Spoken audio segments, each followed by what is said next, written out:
hati-hati kalau kita berada pada saat itu. Nah, pada saat-saat tahun-tahun yang penuh tipu daya itu, orang-orang pandir, orang-orang bodoh atau orang-orang yang lemah akalnya suka berbicara mengenai urusan-urusan publik. Nah, kalau sekarang ini kan kalau kita bicara masalah politik, itu kan masalah publik. Dan sekarang ini orang yang bicara masalah politik itu siapa saja. Ya, dimanapun itu orang-orang di warung-warung, orang tuh ngomong tentang masalah politik yang berarti masalah publik. Nah, ini sesuai dengan apa yang disabdakan Nabi yang dikutip oleh Abu Hurairah dan Anas bin Malik. Rasulullah bersabda, "Sayati 'alan nasi sanawatun khadda'atun." Akan datang pada manusia tahun-tahun yang penuh dengan tipu daya.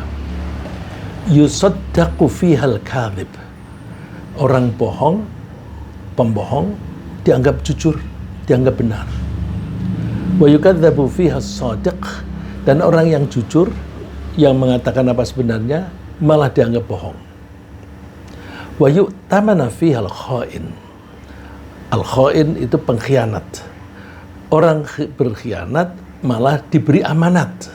Amanat itu kan kepercayaan, kepercayaan tugas.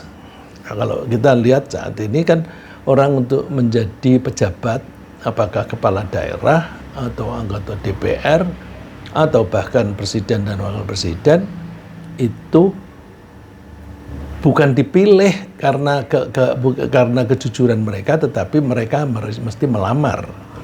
Nah, tentu di antara yang melamar itu ada yang jujur, ada yang tidak, ada yang betul-betul melaksanakan atau tidak. Nah, ketika kita mau memilih, kita harus hati-hati, karena pada saat tahun-tahun penuh tipu daya itu, justru orang yang berkhianat itu diberi amanat, diberi tugas jabatan dan sebagainya. Wa yukhawwanu fihal amin. Orang yang amin itu orang yang menjaga amanat, justru dianggap berkhianat. Wa yantiqu fiha ruwaibidah. Pada tahun-tahun itu ruwaibidah suka berbicara.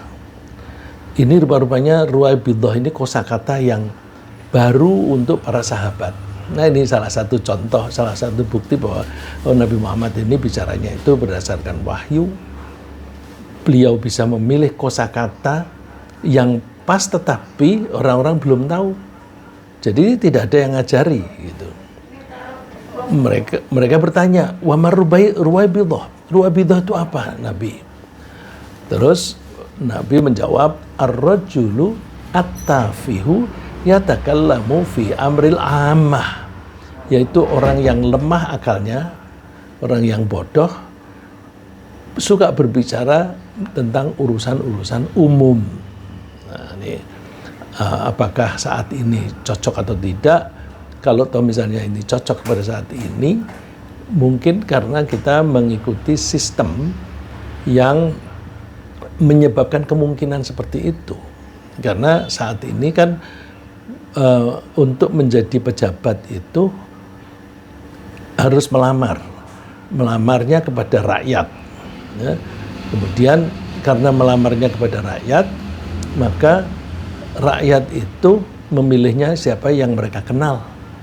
Akhirnya orang-orang yang terkenal, apakah dia itu pejabat atau dia itu penyanyi atau clown, komedian gitu, itu kan terkenal. Nah, itu menjadi mudah untuk mendapatkan jabatan. Ditambah lagi bisa juga dengan uang. Ya, kalau calon-calon pejabat itu mau membagi uang kepada rakyat yang diharapkan nanti memilih, maka kemungkinan besar dia akan mendapatkan jabatan itu. Jadi pemilihan itu tidak berdasarkan kompetensi, tetapi berdasarkan dikenal atau tidak, atau yaitu menguntungkan atau tidak bagi orang yang memilih. Jadi kayaknya hadis ini cocok di masa-masa sekarang, bukan hanya di Indonesia, tapi di negara-negara lain juga kecenderungannya begitu. Ya. Jadi kalau Nabi mengatakan demikian pada 14 abad yang lalu, itu ya pantas karena suatu saat akan ada cara pemilihan pejabat itu dengan cara begini. Berbeda dengan zaman Nabi. Nabi itu justru melarang pembantu-pembantunya, gubernur misalnya, kalau zaman sekarang mungkin gubernurnya, untuk menunjuk seseorang menjadi pegawai atau pejabat berdasarkan permintaan dia. Justru kalau ada orang yang minta jabatan malah tidak diberi. Nah sekarang ini yang mendapatkan jabatan yang minta itu. Ya, jadi sistem. Jadi ini penyebabnya adalah sistem. Nah, di dalam hadis tadi ada kata bohong, ada kata tipu daya, ada kata khianat. Mari kita lihat arti kata bohong. Bohong sinonimnya dusta. Itu sangat erat hubungannya dengan arti kata tipu dan khianat. Sebenarnya tipu itu juga bohong, khianat itu juga bohong. Cuma khianat itu bohong dengan maksud tertentu, tipu juga bohong dengan maksud tertentu. Jadi bohong itu sifatnya umum, ya, pengertiannya itu umum. Cuma kalau ada ciri khas tertentu, bohong itu bisa dikatakan tipu daya atau khianat. Nah, menurut Kamus Besar Bahasa Indonesia, bohong atau dusta adalah pernyataan yang tidak sesuai dengan hal berupa keadaan dan sebagainya yang sebenarnya. Sedangkan kata tipu menurut KBBI berarti perbuatan atau perkataan yang tidak jujur, bohong, palsu dan sebagainya dengan maksud untuk menyesatkan. Jadi kalau ada maksud untuk menyesatkan itu tipuan. Dengan maksud untuk menyesatkan atau mengakali atau untuk mencari untung. Jadi kalau mengatakan aku jual arloji nih bikinan Swiss, terus supaya orang yang dapat informasi itu membelinya dengan harga mahal, padahal itu palsu. Nah, itu jadi dia bohong dalam rangka mencari keuntungan. Jadi arti kata bohong itu lebih umum daripada arti kata tipu. Dengan demikian penipuan pasti kebohongan, sedangkan kebohongan belum tentu penipuan. Dengan penipuan, si penipu bermaksud mencari keuntungan sendiri, meskipun itu merugikan orang lain. Sebenarnya arti kata khianat yang satu lagi juga mengandung kebohongan. Karena artinya menurut KBBI adalah perbuatan tidak setia atau perbuatan yang bertentangan dengan janji. Kalau orang berjanji kemudian dia laksanakan berarti dia jujur. Tapi kalau seseorang berjanji dan dia tidak melaksanakannya berarti dia bohong. Ya. Jadi kalau khianat itu kebohongannya ke depan. Namun tiga pengertian tersebut yaitu bohong, tipu, dan khianat menurut Nabi Muhammad SAW itu termasuk indikasi kemunafikan, suatu sikap dan perbuatan yang menyebabkan kekafiran dan mengakibatkan pelakunya masuk neraka. Coba kita perhatikan sabda Nabi. Arba'un man kunna fihi kana munafiqan khalisah. Ada 3 hal yang kalau ada 4 hal yang keempat-empatnya itu kalau ada pada seseorang maka orang itu munafik murni. Jadi betul-betul munafik. Wa man kanat fihi khoslatun minhunna kanat fihi khoslatun minan nifaq hatta yada'aha. Kalau ada orang memiliki salah satu dari 4 karakter tadi, maka dia sebagian munafik. Tapi munafik itu kan memang jelek ya. Jadi meskipun hanya sebagian itu sudah jelek. Kecuali kalau dia meninggalkan. Jadi orang suka bohong, kemudian dia mengubah perilakunya menjadi jujur, maka dia tidak lagi munafik. Nah, 4 hal itu apa? 1, idza tumina khana. Ketika diberi amanat dia berkhianat, tidak melaksanakan. Ini kepercayaan itu kan bisa juga memang penugasan dari seseorang, misalnya direktur utama memberi tugas kepada pegawai baru dengan tugas tertentu, dia bilang ya, tapi ternyata tidak dilaksanakan, itu khianat. Atau kalau model pemilu sekarang ini, janji-janji, kemudian oleh orang-orang, oke deh, aku kasih kamu jabatan kepala daerah misalnya. Nah, dia dikasih jabatan kepala daerah itu sudah ada rincian tugas-tugasnya. Kalau dia tidak melaksanakan, berarti dia berkhianat, mengkhianati kepercayaan orang banyak. Wa idza haddatsa kadzaba. Ketika dia berbicara, dia bohong. Wa idza ahada ghadara. Ketika dia berjanji, dia mengingkari. Wa idza khasama fajara. Ketika dia berdebat, dia curang.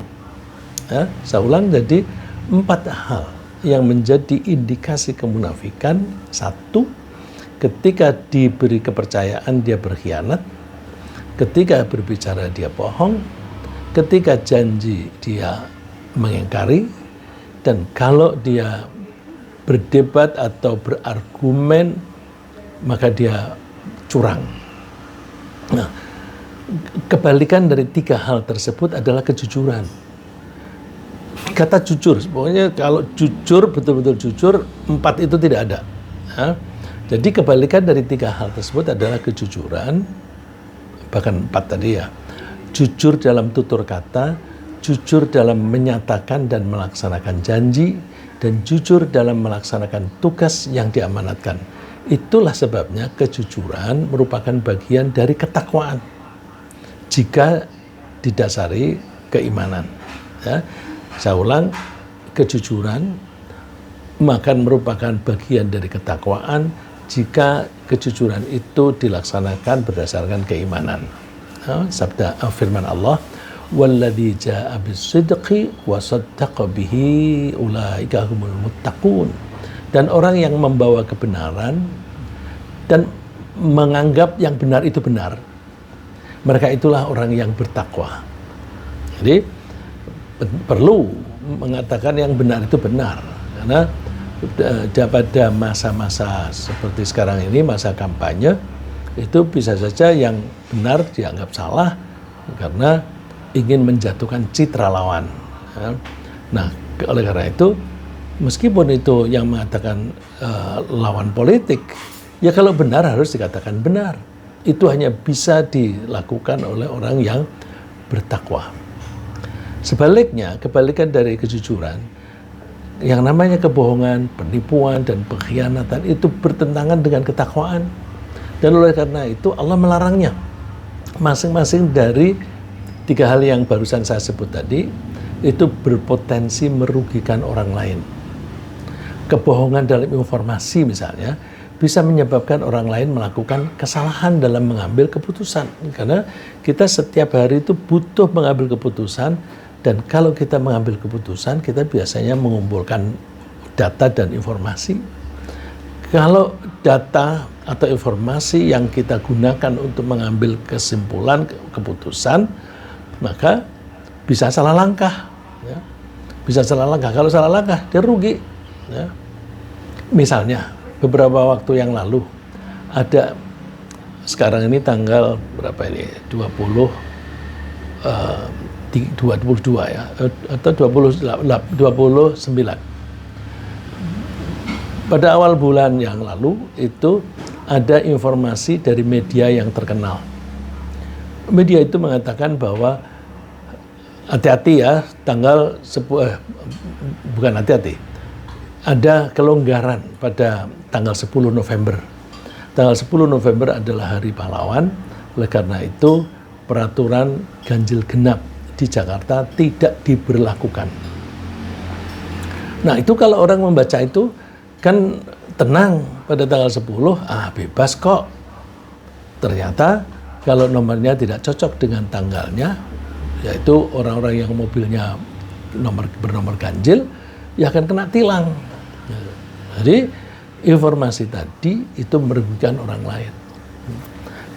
Untung sebelum tanggal 10 itu ada ralat, tapi kan tidak semua orang itu membaca ralatnya. Ya, ada kemungkinan orang sudah membaca informasi yang pertama bahwa tanggal 10 November bebas. Terus ada ralat, dia tidak sempat baca. Dia akan dirugikan. Ya, oleh karena itu, informasi itu harus kita jaga baik-baik. Kita harus mengatakan hanya yang benar saja.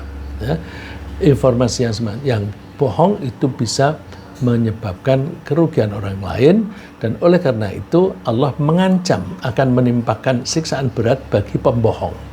Coba firman Allah, kalla la illam yantahi lanasfa'an bin nasiyah nasiyatin kadzibatin khati'ah.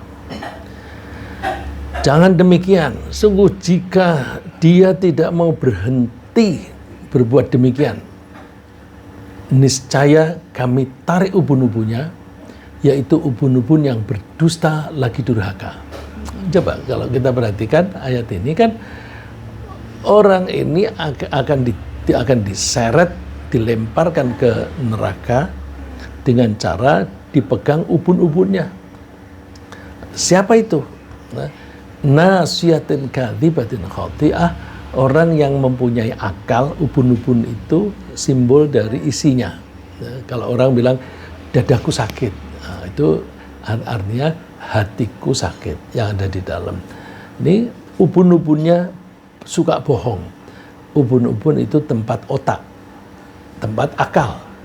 Jadi kenapa diseretnya itu dipegang ubun-ubunnya?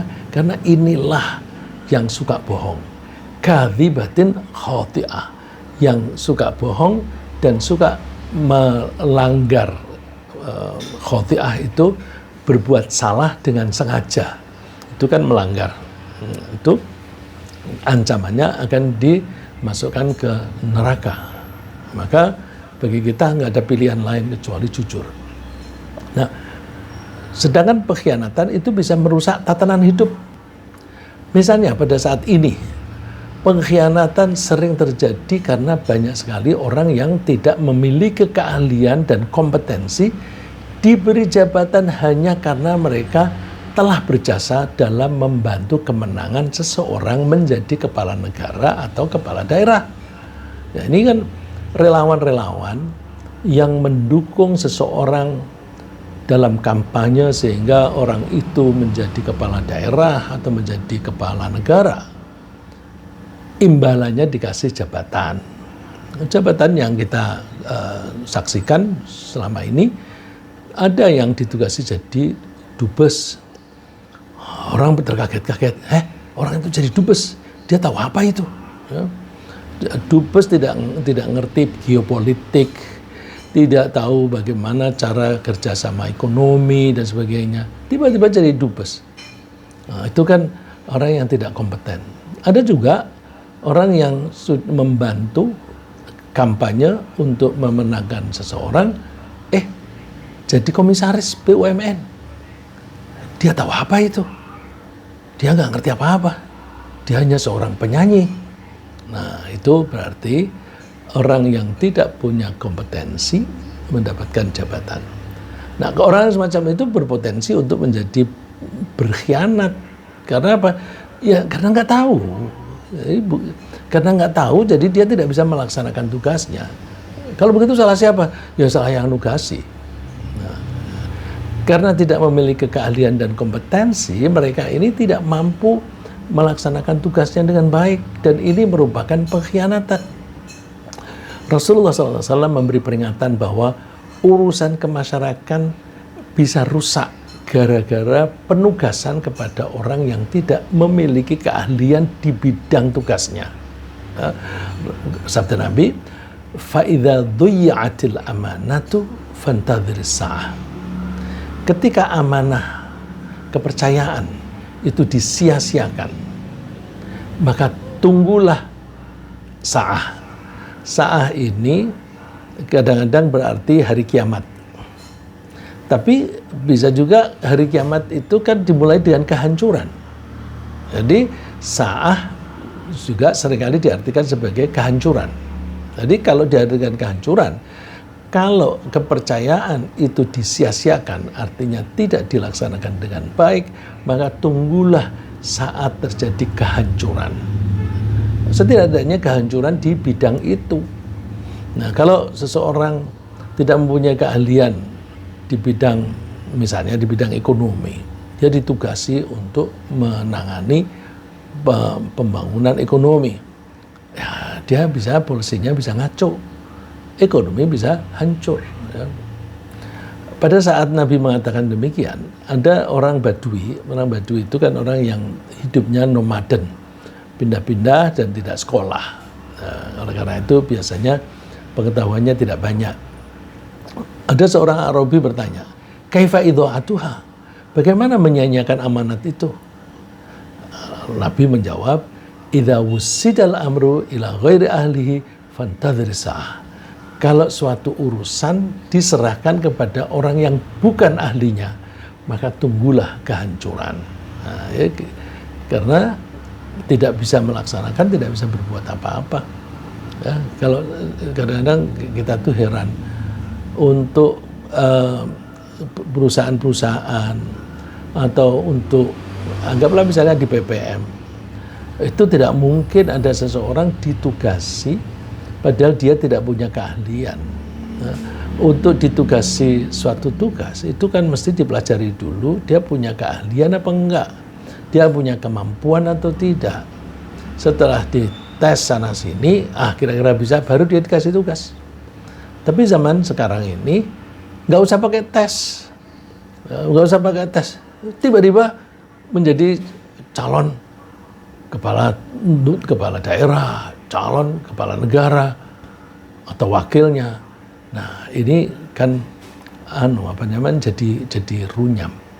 Ya, karena memang tidak punya keahlian, maka dia tidak akan bisa melaksanakan tugasnya.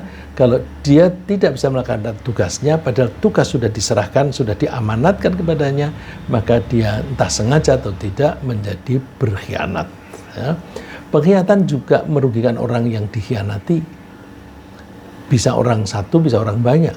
Misalnya, pejabat atau petugas yang dipercayai atau diamanati untuk membagi bantuan bagi masyarakat.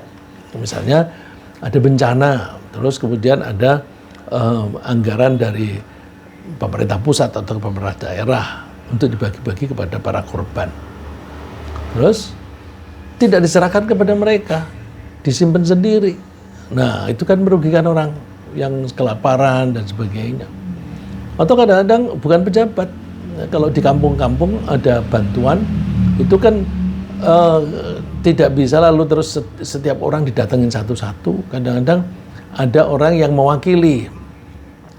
Kemudian orang yang mewakili itu mengambil banyak, misalnya ambil 10. Tidak dibagikan kepada orang secara rata, tapi dibagikan kepada anggota keluarganya sendiri. Nah, itu sama. Jadi tidak harus pejabat, ya, orang biasa juga bisa. Ya. Jadi orang semacam itu merugikan orang banyak. Singkat kata, pengkhianatan itu mengandung banyak keburukan dan menyebabkan banyak bahaya. Antara lain, bahaya yang merugikan diri sendiri, orang yang berkhianat itu imannya lemah. Dan orang berkhianat itu otomatis dia orang munafik. Dan pengkhianatan itu juga menyebabkan orang itu makan haram. Dan karena dia merugikan orang lain, itu dia kecenderungannya dibenci oleh masyarakat. Dan bahkan kalau dia berkhianatnya itu dengan cara membagi kepada kelompok tertentu, kelompok lain tidak dibagi, itu bisa menyebabkan memecah belah umat. Karena hanya kelompok dia saja atau hanya ya kelompok ini bisa kelompok suku, bisa kelompok keluarga, bisa kelompok politik, maka itu bisa memecah belah dan tentu akan menyeret pelakunya ke neraka. Nah, karena pengkhianatan itu termasuk gejala kemunafikan, maka layaklah jika mereka yang berkhianat itu diancam siksaan yang paling pedih di neraka yang paling dasar. Allah berfirman, innal munafiqina fid darkil asfali minan nar. Sesungguhnya orang-orang munafik itu nanti tempatnya di level yang paling rendah di neraka. Kalau di neraka yang paling rendah itu siksaannya yang paling dahsyat. Kalau di surga yang paling tinggi itu yang kenikmatannya paling top. Ya. Walan tajidalahum nasira. Kamu tidak akan mendapatkan ada pihak yang bisa menolong orang munafik itu. Nggak bisa. Ya. Sudah siksaannya dahsyat, tidak ada yang bisa menolong. Nah, penipuan bisa juga terjadi di berbagai sektor kehidupan dan melibatkan berbagai pihak. Misalnya, penipuan bisa dilakukan oleh pengusaha dalam bentuk merahasiakan cacat pada produk. Cacatnya disembunyikan. Atau dalam bentuk mengurangi timbangan atau mutu pada barang dagangannya. Atau penipuan itu dilakukan dengan cara mencampur barang buruk ke dalam barang baik. Bahkan ada kalanya itu kacang hijau dalam karung dikasih kerikil supaya timbangannya tambah. Itu juga penipuan. Penipuan juga bisa dilakukan oleh pejabat yang mengambil hak anggota masyarakat atau bisa juga pejabat memenjarakan orang yang tidak salah dengan menerapkan pasal yang tidak pada tempatnya. Saya pernah ketemu dengan seorang mantan hakim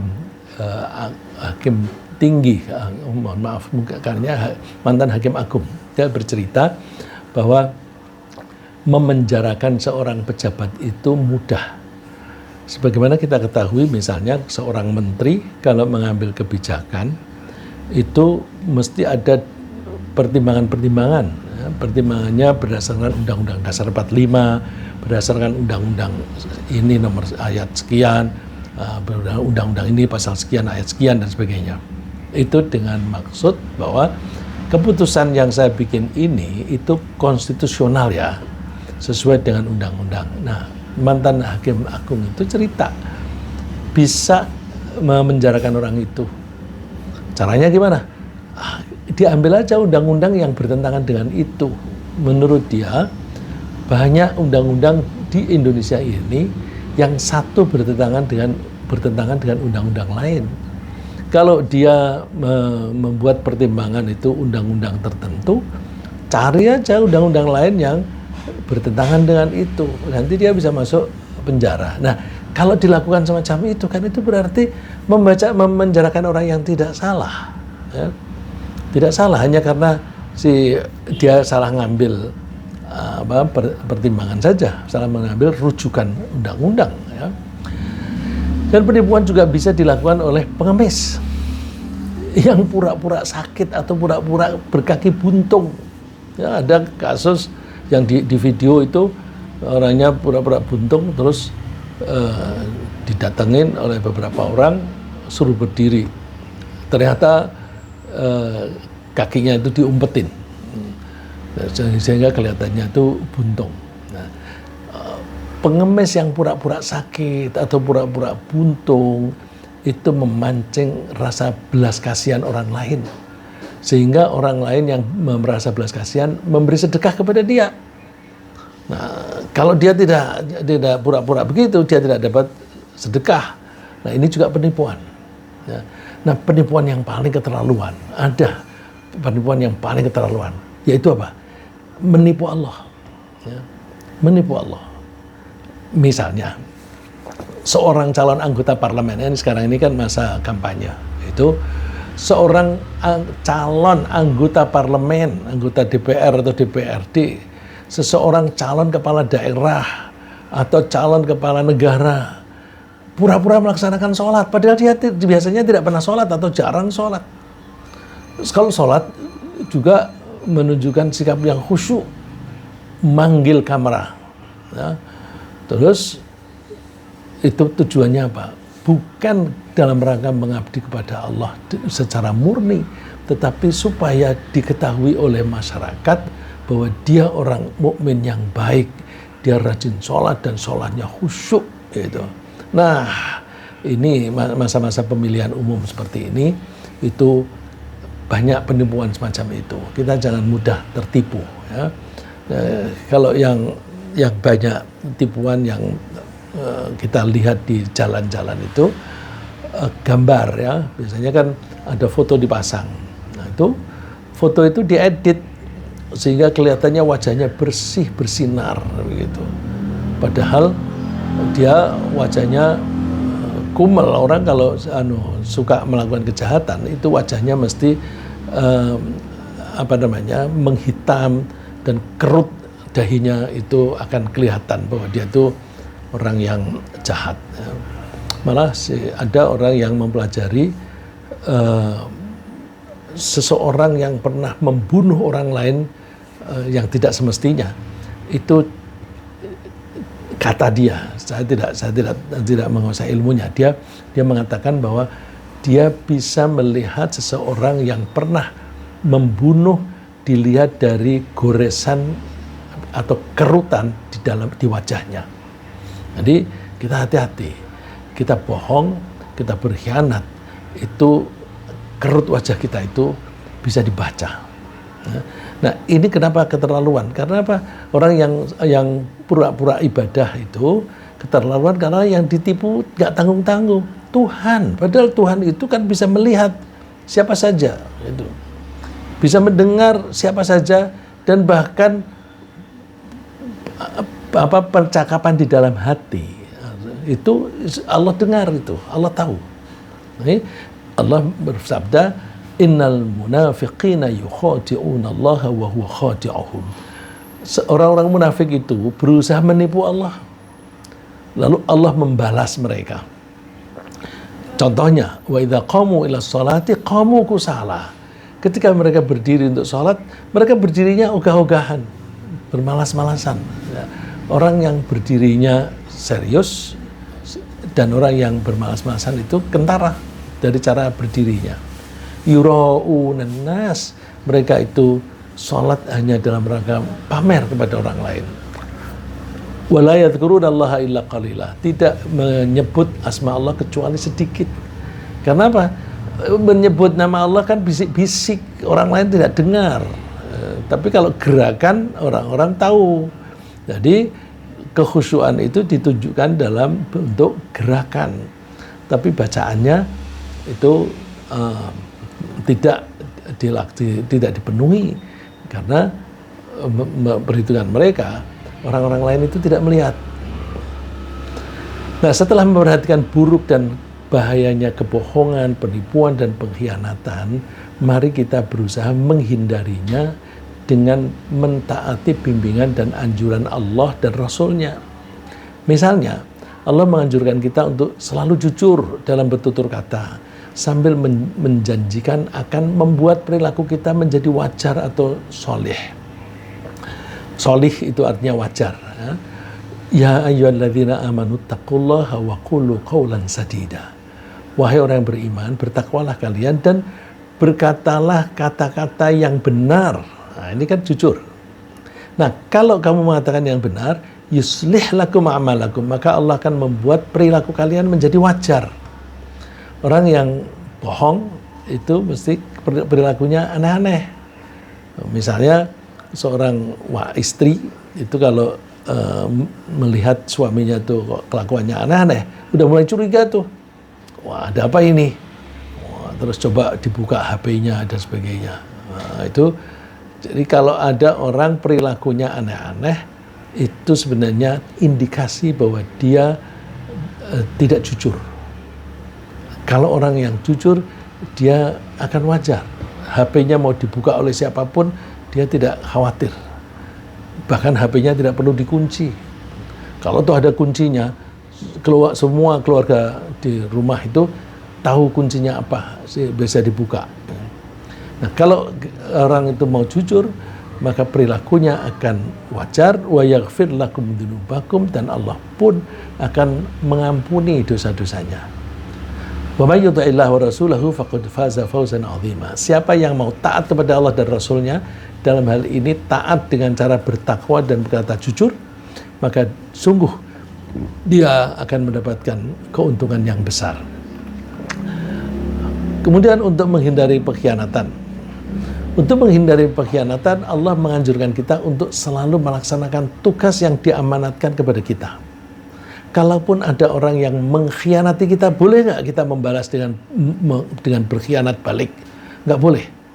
Jadi ini wanti-wantinya Nabi, jangan pernah berkhianat. Kalaupun kamu dikhianati, jangan membalas dengan mengkhianati kembali. Adil amanata ila mani tamanak. Laksanakanlah atau tunaikanlah kepercayaan kepada orang yang memberi kepercayaan kepadamu. Percayaan apa saja. Wala takhun man khanak. Kamu jangan mengkhianati orang yang berkhianat kepadamu. Nah, ini kan kadang-kadang kita tuh suka mendengar sombong kepada orang sombong itu baik. Enggak, sombong itu tetap tidak baik. Kalau ada orang nyombongin, biarin aja. Kita tidak usah ikut sombong. Kalau ada orang sombong kemudian kita membalas dengan sombong, berarti kesombongan dia menular kepada kita. Begitu pula berkhianat. Kalau kita dikhianati kok kita membalas dengan mengkhianati balik, itu berarti khianatnya dia menular kepada kita. Dia masuk neraka, kita juga masuk neraka. Na'udzubillah. Ya. Kemudian tentang penipuan. Allah memperingatkan bahwa penipu itu pasti merugikan diri. Mesti merugikan diri sendiri. Karena penipuan itu merugikan dan menyakiti hati orang banyak, maka pelakunya akan dimusuhi oleh orang banyak. Nah, jadi orang kalau menipu siapapun, penipuan dia itu akan balik kepada diri sendiri. Dalam bentuk yang berbeda. Ketika dia menipu, dia merugikan orang lain. Nah, orang lain ini akan memusuhi, paling tidak membenci. Kalau kita dibenci oleh orang lain, kita berdagang, orang yang membenci nggak mau beli dari kita. Ya, kalau kita jadi dosen, orang nggak mau jadi mahasiswa kita. Kalau kita jadi dokter, orang nggak mau berobat sama kita. Jadi orang yang menipu itu sebenarnya dia sedang menghukum dirinya sendiri. Nah, permusuhan orang yang ditipu itu pasti menyebabkan ketidaknyamanan dalam kehidupan. Belum lagi ancaman siksa neraka bagi orang yang melakukan penipuan. Yukhadi'una Allah walladzina amanu. Orang-orang yang menipu itu sebenarnya juga menipu Allah dan juga menipu orang-orang yang beriman. Padahal wa ma yakhda'una illa anfusahum. Mereka tidak melakukan penipuan kecuali menipu diri sendiri. Menipu diri sendiri itu ya dia tahu bahwa itu tidak benar.